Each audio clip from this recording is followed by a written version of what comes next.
Olá, tudo bem com você, meu amigo, minha amiga? Que bom estarmos aqui de novo para mais um bate-papo sobre as Escrituras Sagradas. Eu amo a sua companhia, eu amo falar de Jesus, eu amo falar daquilo que me sustenta, que me dá ânimo, que me traz vigor. No mundo a gente tem muitas aflições, mas quando eu leio a palavra do Senhor, ela me traz esperança. E essa esperança que me vem ao meu coração, eu quero compartilhar com você, porque você é chamado também a viver debaixo da graça maravilhosa do nosso Senhor.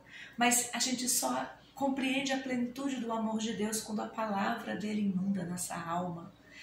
Porque a palavra do Senhor é lâmpada para os nossos pés, diz o salmista. E o Senhor Jesus disse assim: nós somos a luz do mundo. Então, nós somos a lâmpada de Deus nessa terra, a iluminar e a dissipar todas as trevas. Aonde nós estamos verdadeiramente, haja luz. E eu queria falar, nessa série de devocionais agora do início do ano, sobre os livros da Bíblia. E o primeiro livro é Gênesis. Gênesis, eu confesso para você que eu já li algumas vezes, mas todas as vezes que eu leio Gênesis, eu encontro um fato novo, uma coisa nova. E o primeiro capítulo de Gênesis fala da criação. Amados, Deus, na sua perfeição, criou todas as coisas numa harmonia, numa sintonia. Ele fez separação da luz das trevas para que nós entendêssemos muito bem o que era a luz, para que nós gostássemos da luz, para que nós andássemos na luz. Ele fez nós compreendermos muito bem o que era o dia, o que era a noite. Ele se dedicou a colocar o sol, a lua, as estrelas para nos guiar. Ele se dedicou a fazer as águas cristalinas, a separação do mar, da terra. Ele criou as vegetações e ele disse: bom, isso é bom, isso é bom. Aí ele vem, ele cria, ele forma os peixes, ele forma as aves. E também ele diz: é bom.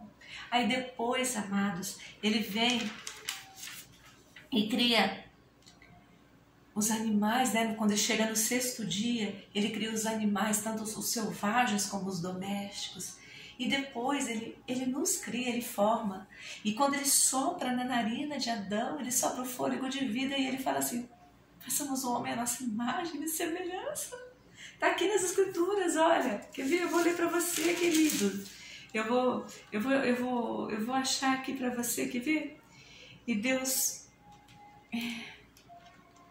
E disse Deus, aqui em Gênesis 2:7, e formou o Senhor Deus o homem do pó da terra, e soprou em suas narinas o fôlego da vida, e o homem foi feito alma vivente. A alma, a nossa alma, é um privilégio do Senhor. É Ele que nos concedeu, Ele nos fez diferentes de toda a criação, porque na outra, até então, Ele não tinha soprado. E plantou o Senhor no meio do jardim do Éden, da banda do gigante, e pôs ali o homem que tinha formado. E o Senhor Deus fez brotar da terra toda a árvore agradável à vista e boa para a comida, e a árvore da vida no meio do jardim, a árvore da ciência, do bem e do mal. E saía do rio do Éden para regar o jardim, e dali se dividia e se tornava em 2 braços. O nome do primeiro rio era Pison. Esse é o que rodeia toda a terra, de Avilá, onde há ouro. E o ouro dessa terra é bom. Ali há o bélio, a pedra sardônia. E o nome do segundo rio é Gion. Este é o nome de toda a terra de Cush. E o nome do terceiro rio vai para... E aí ele vai falando. Ele vai falando de todas as coisas que criou, a perfeição de todas as coisas, o Éden. Tudo criado, amados, para nos suprir em todas as nossas necessidades, para que nós sentíssemos e desfrutássemos da plenitude de Deus. E é isso que eu quero que você mira, que você foca. Você pode não estar mais no jardim do Éden. Você pode andar peregrino em terra estrangeira. Você pode estar sofrendo Porque você tem que plantar e sempre nascem ervas daninhas no meio da sua plantação. Pode ser, amados, que os seus celeiros estejam escassos de mantimento. Pode ser que você esteja abatido no seu vigor físico e assim te falte forças para o trabalho. Pode ser também, amados, que o seu corpo anda doente, anda quebrado, anda exausto, anda cansado dos seus dias, dos seus longos anos nessa terra. Mas eu venho te trazer uma palavra de esperança. Esse Éden maravilhoso, essa plenitude da presença do Senhor, o Senhor te chama de volta. Ele quer te colocar de novo no meio do jardim. Ele quer de novo que você nasça no meio do jardim dele. Através de Jesus Cristo, nosso Senhor, nosso Salvador. Há esperança para você. Você não está só. Você nunca estará só, porque o Senhor Jesus disse que Ele estará conosco até a consumação dos séculos. Amados, creia, toma foco, pega esse livro de Gênesis e leia, e esmiuça, e coloca esse livro de Gênesis introjetado dentro de você e prometa para você mesmo que você pertence a este jardim e que você vai voltar para lá, porque é lá que é o seu lugar. Porque tudo que te acontece nessa terra não é suficiente para tirar de você a grandeza de Deus. Porque tudo que acontece nessa terra não tira de você a eternidade, não tira de você o seu coração de adorador, não te para. Você caminha focado nas coisas do alto, nas coisas que te dão esperança. Você olha para a cruz e ela está vazia, porque o nosso Senhor já cumpriu o seu propósito.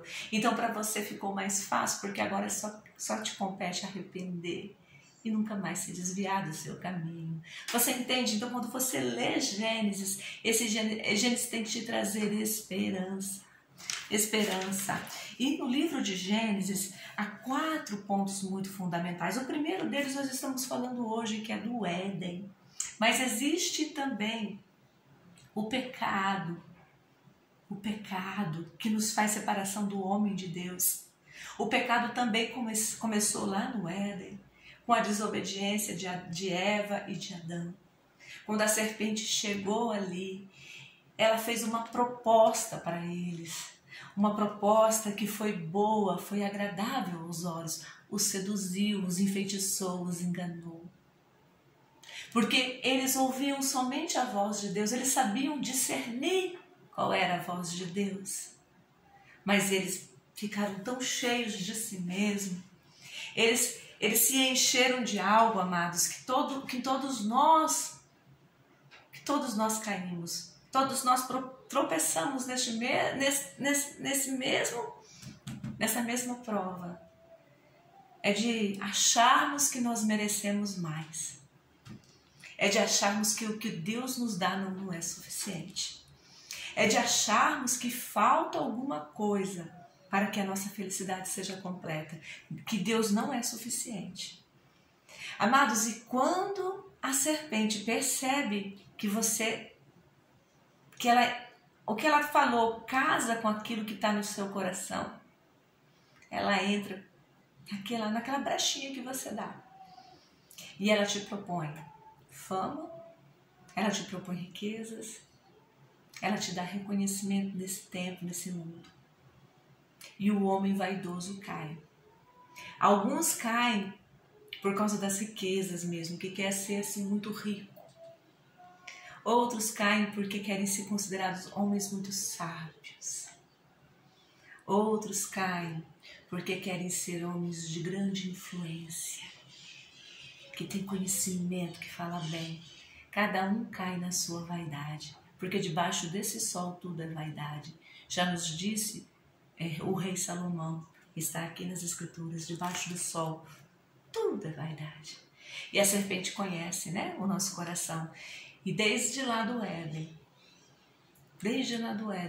essa natureza nossa de querer mais do que nós temos, de achar que não é suficiente, de não estarmos satisfeitos com aquilo que Deus nos deu, tem nos derrubado por todos esses milênios. Mas o Senhor também disse, lá em Gênesis 3,15, Deus falou assim, eu porei inimizade entre ti, serpente, e a mulher, e entre a tua semente e a semente da mulher, e esta te ferirá a cabeça, e tu lhe ferirás o calcanhar. E aí a serpente sabia que era da semente da mulher que nasceria aquele que ia esmagar a cabeça dela. A primeira promessa messiânica clara de que o pecado não é suficiente para separar, para Deus acabar com o projeto de nos dar o jardim, de fazer com que nós habitemos em segurança na terra que Ele nos deu, de desfrutarmos dos mananciais que Ele nos preparou, de nos alimentarmos do melhor que a terra pode produzir. O melhor de Deus ainda está por vir, você sabia disso? Coisas que os seus olhos nunca viram, que jamais desceu ao seu coração, são as coisas que o Senhor tem preparado. Porque o que nós vemos, o pôr do sol que nós vemos, a beleza da natureza que nós contemplamos, acho que não é nem 30%, nem 20% do que era ali no Éden. Porque tudo era perfeito. A perfeição de Deus estava ali. Não neste mundo. Neste mundo, nós temos os nossos momentos de escape, nós temos aqueles momentos de oração, que nós sentimos a presença de Deus genuinamente em nós. Agora, por exemplo, preparando esse devocional, eu senti copiosamente o Senhor falando comigo, de quão maravilhoso, de como Ele tem saudades desse tempo que está descrito aqui nas Escrituras, nos primórdios do tempo. Um outro ponto que nós também vamos falar aqui nessa série de devocionais será sobre a vida de Noé. Tem um código ali, tem um código muito lindo ali, um código maravilhoso ali na passagem de Noé. E nós temos que falar também da fé, né? Que nós vivemos pela fé. Abraão, o pai da fé, e os patriarcas, Abraão, Isaac, Jacó. Né? E o melhor exemplo de Jesus, que mais tipifica Jesus, que é José. Nós vamos nos dedicar também aqui, nessa série de devocionais do Gênesis, a falar também de José. Hoje, amados, eu queria falar para você da importância de você pensar na criação, na perfeição de Deus. Que você refletisse nisso. E que você também pensasse na queda do homem. E naquilo que tem retirado você do jardim espiritual, que é o aconchego do Senhor. Você tem feito orações diárias? Você tem se dedicado a estudar as Escrituras? Você tem sentido desejo de estar na presença de Deus? É muito interessante, amados, é muito interessante o livro de Gênesis, porque ele fala, né? Ele fala de muitos personagens que nós temos lições muito profundas. Nós temos lições muito profundas e eu poderia aqui passar meses falando só de Gênesis, para cada uma dos capítulos fazer um devocional. Mas o meu propósito não é eu falar as coisas e você só ouvir. É eu provocar em você o desejo de você abrir sua Bíblia. Porque maior é Deus e é Ele que vai falar com você. Coisas grandes e firmes que jamais desceu ao seu coração. Quando você estiver desejoso de ouvir a voz do Senhor. A Eva, ela caiu sim porque ela viu que o fruto era agradável, era desejável aos seus olhos, ou seja, ela foi movida pela sua vaidade, pela sua vontade de ter algo que ela não podia ter.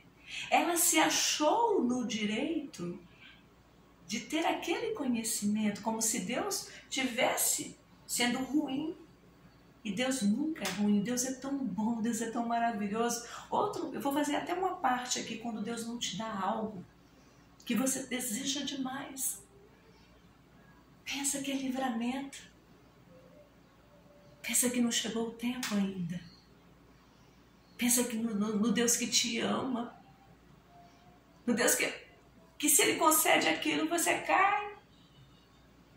Você já viu pessoas que conseguiram prosperidades financeiras e caíram? Nunca mais se aproximaram de Deus? Você conhece pessoas que conquistaram o status social que tanto desejam e jamais conseguiram descer as águas do batismo porque tem uma referência social que elas não podem perder?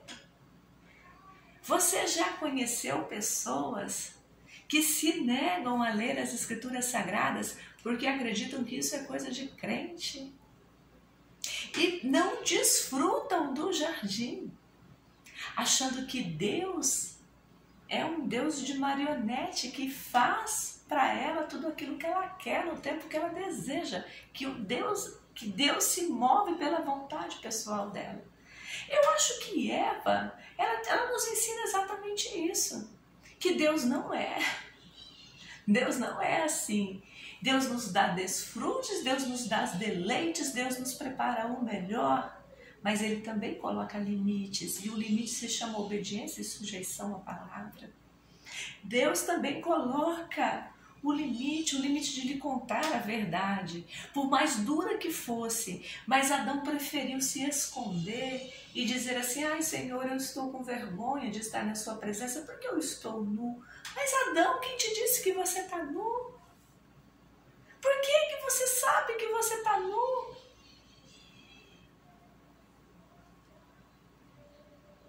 Acaso você comeu daquele fruto que eu falei, meu filho, para você não comer? Aí a gente pega uma outra grande lição do Gênesis. Pecado é pessoal. Eu peco porque eu quero, porque eu senti desejo de fazer, porque eu achei no meu direito de usufruir daquilo que não era meu. Mas todo pecado gera consequência e gera separação do homem com Deus. É impossível você pecar e querer a presença de Deus na sua vida como antes. É impossível continuar desfrutando da plenitude de tudo aquilo que o Senhor preparou para nós, sendo pecadores, sendo duros de coração, não entendendo que sujeição à palavra, obediência, gera vida. O que o Senhor esperava de Adão? Arrependimento. Anota aí, o Senhor esperava de Adão arrependimento, o Senhor espera de mim arrependimento. Ele espera que eu reconheça que eu transgredi a lei. Pecado tem nome, tem cheiro, tem data, tem local. Pecado não é genérico. Pecado não é por tabela. Perdoa, Senhor, todas as minhas mentiras. Mas você vai mentir de novo? Porque arrependimento exige transformação de vida. E aí, amados, por isso que o Senhor fala que teria que nascer alguém da semente da mulher. Ele falou assim: olha, eu não vou tirar você do plano da salvação. Humanidade, você está no plano da salvação. O meu filho, o perfeito, o desejável de todas as nações, o Salvador do mundo, Jesus Cristo, ele vai nascer da semente da mulher. 50% dele vai ser humano. 50% vai ser obra minha. Está lá em Lucas. Leia Lucas capítulo 1 e 2 e o 3, que são episódios fantásticos do nascimento do nosso Senhor e Salvador Jesus Cristo. Amados, é tão assim profundo isso. E eu quero que esse ano de 2022 você seja chamado a isso. A viver uma vida de arrependimento, de sujeição, de vontade de começar de novo, de luta contra o pecado, de se esvaziar de si mesmo, de não dar ouvido à voz da serpente, de seguir reto, de seguir o seu caminho. Porque o caminho que o Senhor Jesus tem nos preparado, ele é vivo, ele é novo, ele é seguro, ele nos leva para a eternidade. E não há nada que se compare à eternidade. Foca sim nas coisas deste mundo, mas numa coisa principal: as pessoas. As pessoas são o único tesouro dessa terra que vão ser levados para o céu. Todo o resto vai ficar. todo o resto vai ficar. Você está compreendendo isso? Que o diabo nos engana, a serpente vem com a voz falaciosa dela para nos tirar do foco, porque tudo aquilo que ela tem para nos dar vai perecer nesse mundo. Somente aquilo que é eterno, que jamais vai perecer, que são as nossas almas, que é o nosso espírito. É só isso que nós podemos levar para o céu e nós corremos o risco de nos perder. Se nós desviarmos o foco, se nós pararmos de ouvir a voz de Deus e darmos ouvido à voz da serpente. Queridos, eu tenho muita coisa para falar e eu queria fazer assim algumas dualidades, né, do livro de Gênesis, assim, só para a gente encerrar aqui esse primeiro vídeo. Olha, você sabia que Abel e Sete, que são dois personagens aqui, né, do início, são os dois filhos de Adão e Eva, um representa a morte de Jesus e o outro a ressurreição de Jesus Cristo? Abel, ele aponta que Jesus vai morrer. Sete aponta que ele vai ressurgir, que é um novo tempo com ele. Você sabia que Enoque, depois você vai lendo aqui, você vai se maravilhar também. Aquele, né, tem dois Enoques aqui em Gênesis, mas o Enoque que andava com Deus, ele foi arrebatado antes do dilúvio para nos apontar que a igreja vai ser arrebatada antes da grande tribulação. Você sabia que os 8 salvos da Arca da Aliança, da Arca de Noé, não da Arca da Aliança, desculpa, da Arca de Noé, que são Noé e sua família, eles representam os remanescentes de Israel que vão suportar e vencer a grande tribulação e que receberá Jesus ressurreto na sua segunda vinda. Isso significa, amados, que a grande maioria vai se perder. Só 8 se salvou dentro daquela arca, que a arca representa Jesus Cristo, a cruz do Calvário, que Caim e Abel representam as duas naturezas, o bem e o mal, Ismael e Isaque, as duas dispensações, a dispensação da lei e a dispensação da graça, Abraão e Jó representam as duas maneiras de nós enxergarmos e andarmos pela fé, como Abraão andou, ou andarmos pela vista, pelo que vemos, pelo que sentimos, pelo que experimentamos, que é a vida de Ló. E você sabia que José é o personagem que mais tipifica Jesus? Mas isso você vai descobrir no vídeo que vai ser apropriado para só falar de José. Queridos, eu estou maravilhada com tudo isso que o Senhor tem falado conosco através da leitura do livro de Gênesis. O livro de Gênesis é um livro muito fácil de ler, muito gostoso e muito profundo. E eu gostaria que você lesse. Eu gostaria que você entrasse no seu quarto, num momento a sós com Deus, desse liberdade para o Senhor falar com você, que você pudesse ouvir a voz de Deus através da leitura do livro de Gênesis e que você mudasse todo o seu foco e que você começasse a uma nova caminhada com muita espiritualidade, com muita sujeição a Deus, mas com muito desejo de voltar ao jardim. O jardim é nosso, foi feito por nós. Nós não estamos lá por conta do pecado, mas em Jesus Cristo nós vamos de novo retornar ao status de antes, ao status da presença gloriosa de Deus nas 24 horas do nosso dia. Creia nisso, creia nas promessas do Senhor. Ele é poderoso para fazer muito mais do que sonhamos, muito mais do que desejamos. Aquilo que nós vimos é curto, é raso, mas o Senhor não. O Senhor é profundo, o Senhor é eterno. Se lance nos braços do Senhor Deus e viva o melhor ano da sua vida. O melhor ano da sua vida está te esperando e Ele vem assim, ó, de um abraço todo gostoso de Deus. Deus tem prazer da tua companhia, Deus está com saudades do tempo que você ficava a sós com Ele. Eu estou amando ler o livro de Gênesis. Que você se encontre verdadeiramente com o Senhor através da leitura da palavra. Esse é o desejo do meu coração. Que o Senhor te abençoe, te guarde e faça resplandecer sobre você a sua gloriosa luz. Que você compreenda a exata extensão da sua palavra e que você se sujeite à boa, perfeita e agradável vontade do Senhor, porque o Senhor é poderoso para fazer muito mais do que você sonhou. Ele é poderoso para fazer muito mais do que você ousou pedir. Deixe o Senhor te surpreender. Mude o rumo da sua história. Comece uma vida nova com Deus.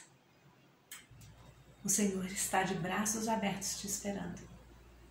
Então vem ao encontro do seu Deus. Amém? Glória a Deus. Até o nosso próximo devocional, meu querido, minha querida.